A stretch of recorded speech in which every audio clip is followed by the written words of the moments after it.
அஸ்ஸலாமு அலைக்கும் வரஹ்மத்துல்லாஹி வபரகாத். வணக்கம். மிக நீண்ட காலத்துக்கு பிறகு ஒரு புது விஷயத்தை செல்லலாம்னு தோணுச்சு.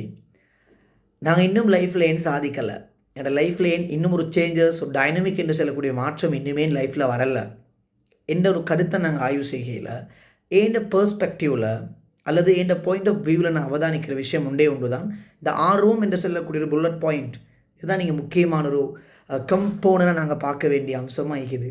லைஃப்பில் ஒரு மனுஷன் சாதிக்கலை, நான் சொல்கிறோம் அவர் டாக்டர் ஆகிறாரு, நல்ல இன்டெலெக்சுவல் நாலேஜ் அவர் டேக்குன்னு சொல்கிறோம். நாங்கள் ஒருவர் என்ஜினியர் ஆகிறாரு, நல்ல அறிவிக்குன்னு சொல்கிறோம். இல்லை, உலகத்தில் இறைவன் ஒரு மனுஷனை படைக்க போக்கல எல்லாருக்கும் ஒரே விதமான அறிவு கொடுத்தா படைக்கிறான்.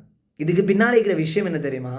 லைஃப்பில் நாங்கள் சாதிக்கிறது, லைஃப்பில் நாங்கள் சிறந்த ஒரு கிரியேட்டர், ஒரு சிறந்த படைப்பாளியாக, ஒரு புத்தாக்க சிந்தனையராக, அல்லது நாங்கள் ஒரு கின்னஸ் புக்கில் என்னோட பேர் பதியக்கூடிய ஒரு ஆளாக நாங்கள் மாறுறதுக்கு பின்னால் இருக்கிற ஒரே ஒரு விஷயம்தான் இந்த ஆர்வம் என்ற விஷயம்.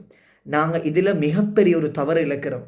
இந்த ஆர்வம் என்ற வார்த்தைக்கு பின்னால் தான் நாங்கள் சொல்லக்கூடிய hard work, smart work, research, தேடல், கண்டுபிடிப்பு, நாங்கள் புதுசு விஷயத்தை நாங்கள் ஓன் கிரியேஷனை எடுக்கிறது என்றதெல்லாம் லைஃப்பில் ஒரு புடிய லெவலில் 3 எடுக்கிறது, அல்லது நல்ல ஒரு மெடிசினோ, ஒரு இன்ஜினியரோ, ஒரு டாக்டரோ, அல்லது அவன் ஏதோ ஒரு ஃபேக்கல்ட்டிக்குள்ளே போகிறது, ஒரு லெக்சரர் ஆகிறது, அல்லது நாங்கள் செல்லக்கூடிய ஒரு லோயராக மாறுறது என்றெல்லாம் அந்த ஆர்வம் என்ற விஷயத்துக்கு மேலே தான் நிற்குது. எங்களுக்கு உண்டுல அவதானம் இன்மை, ஆர்வம் இல்லை, இன்ட்ரெஸ்ட் இல்லை, நாங்கள் அதை பற்றி நேசிக்கலை, அதை லவ் பண்ணலைன்னு சொன்னால் எதையும் லைஃப்பில் நாங்கள் சாதிக்கவே இல்லை. நாங்கள் மனசில் ஃபிக்ஸடாக வச்சுக்கொள்கிறோம் என்ன தெரியுமா?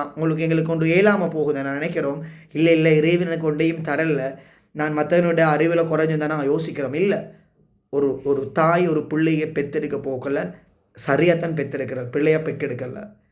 இருக்கிற குறைபாடு எங்கள் இருக்கிற தப்பு, நாங்கள் இதை இறைவன் மூலம் பறிப்போடுறது ஆக பிழையான ஒரு விஷயம். எனவே மெசேஜ் என்னென்றால், நீங்கள் லைஃப்பில் ஏதாவது ஒரு விஷயத்தை செய்ய போக்கல நேசிங்க, லவ் பண்ணுங்கள், ஆர்வப்படுங்க.